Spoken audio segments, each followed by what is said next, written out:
Hello दोस्तों, welcome back. दोस्तों, इस वीडियो के अंदर हम बात करेंगे इकोनॉमिक नेशनलिज्म की। इसका क्या मतलब होता है, इसके कुछ एक एग्जांपल्स को भी देखेंगे।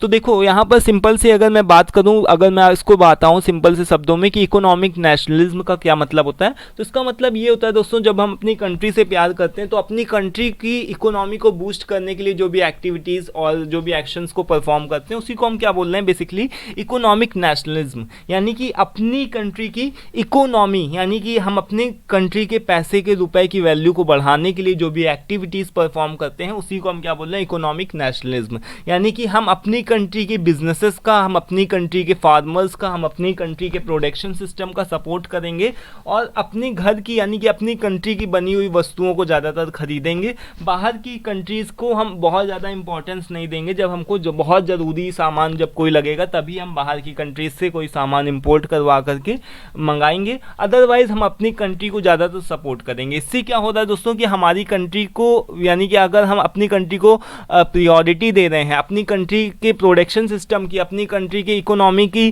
को हम यानी एक तरीके की प्रायोरिटी दे रहे हैं, तो इसकी वजह से धीरे धीरे कहीं ना कहीं हमारा डेवलपमेंट होगा, हमारी इकोनॉमी बूस्ट होगी और हमारी एक इकोनॉमी स्टेबल बनेगी। ठीक है, तो इसको हम एक एग्जाम्पल के हेल्प से पहले समझ लेते हैं कि देखो, जैसे कि क्या होता है कि दोस्तों की यहाँ पर एक एग्जाम्पल दिया गया कि अपने घर के हमको जो भी फ्रूट्स और सब्जियों का सेवन ज़्यादातर करना चाहिए, बाहर की जो भी फॉरेन फ्रूट्स हैं उन सबको थोड़ा सा अवॉइड करना चाहिए। देखो, जैसे कि अगर हम देखें तो केला, सेब, संतरा, अनार, ये सब क्या होते हैं कि हमारे कि हमारी कंट्री के सारे फल हैं। जैसे आम हो गया है ना, तो ये सभी कंट्री के हमारे फल हैं। लेकिन आउटसाइड कंट्री की अगर हम बात करें तो देखो, जैसे आपका क्या होगा, कीवी हो गया है ना, ब्लूबेरी हो गया, स्ट्रॉबेरी हो गया, तो ये सब बेसिकली क्या होते हैं, ज़्यादातर बाहर की कंट्रीज़ में होते हैं और इनको हमको इंपोर्ट करवाने के लिए अच्छा खासा टैक्स सरकार को भी देना पड़ता है। और इसके अलावा ये फल थोड़े से महंगे भी होते हैं कंपैरिजन टू द अपने कंट्री की बात करें तो, अपने कंट्री के फलों की अपेक्षा।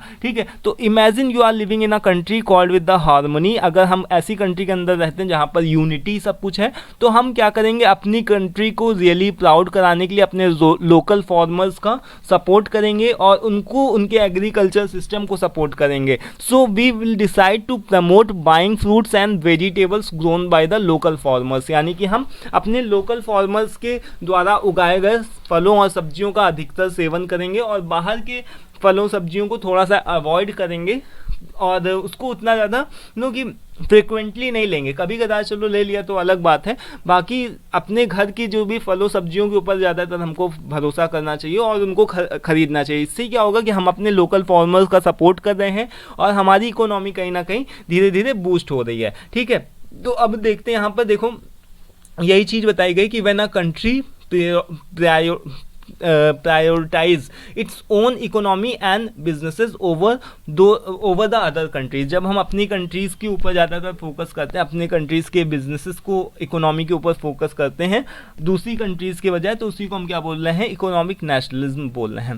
देन इसके अलावा यहाँ पर क्या चीज़ बताई गई है कि अपनी कंट्रीज़ के ऊपर हमको फर्स्ट रिलाई करना है, देन हम दूसरी कंट्रीज़ को देखेंगे बाद में। ठीक है, और इसका मतलब यहाँ पर एक और भी बताया गया कि इसको हम चाहे तो इकोनॉमिक नेशनलिज्म बोल सकते हैं। इसके अलावा दो वर्ड्स और भी बताए गए हैं, इकोनॉमिक पैट्रियोटिज्म और इकोनॉमिक पॉपुलिज्म। तो अगर आप चाहो तो इनके नाम से भी आप इनको प्रोनाउंसिएट कर सकते हो। ठीक है, एग्जाम्पल हम लोगों ने देख ही लिया। और दोस्तों, इसके अलावा दोस्तों यहाँ पर हम क्या कुछ किसकी की कंपोनेंट्स को भी डिस्कस करेंगे, किस तरीके से हम अपनी इकोनॉमी को स्टेबल बना सकते हैं। तो सबसे पहला पॉइंट आता है कि focus on the economic security. यानी कि हमको अपनी इकोनॉमिक को क्या करना है, सिक्योरिटी के ऊपर काम करना है। यानी कि हमको क्या करना है कि यानी कि बाहर की चीज़ों के ऊपर, बाहर के प्रोडक्ट्स के ऊपर कम रिलाई करना है और अपनी जो भी कंट्री के जितने भी प्रोडक्ट्स हैं उनके ऊपर ज़्यादातर भरोसा करके उनको परचेज करना है। ठीक है, देन इसके अलावा सेकंड आपका आता है कि promotion of the domestic production. यानी कि हम अपने डोमेस्टिक प्रोडक्शन सिस्टम का, हम अपने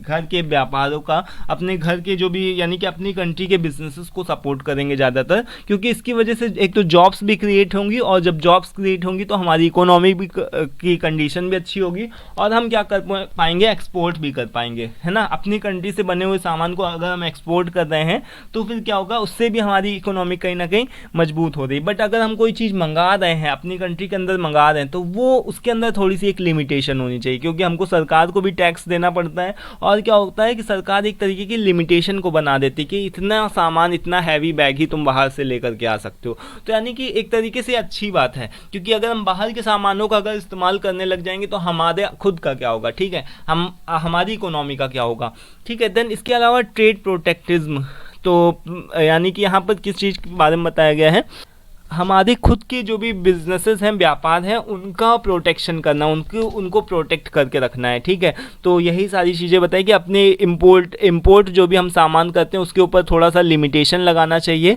और दूसरी कंट्रीज़ के सामानों को थोड़ा सा अवॉइड करना चाहिए और अपनी कंट्रीज़ के ऊपर ज़्यादातर रिलाई करना चाहिए। तो यही है बेसिकली, आप लोगों को आई होप कि समझ में आ गया होगा इसका पूरा कॉन्सेप्ट कि इकोनॉमिक नेशनलिज्म का क्या मतलब होता है। और इसके एग्जाम्पल को भी हम लोगों ने देख लिया। तो आई होप कि सारी चीज़ें क्लियर हैं। बेसिकली कुछ भी नहीं है, इसका मतलब सिंपल सा ही है कि अपने घर के प्रोडक्ट्स को, अपनी कंट्रीज़ के प्रोडक्ट्स को सपोर्ट करो और बाहर के प्रोडक्ट्स को थोड़ा अवॉइड करो, ठीक है। तो thank you for watching this, और दोस्तों मिलते हैं नेक्स्ट वीडियो में। Till then take care, thank you and bye bye.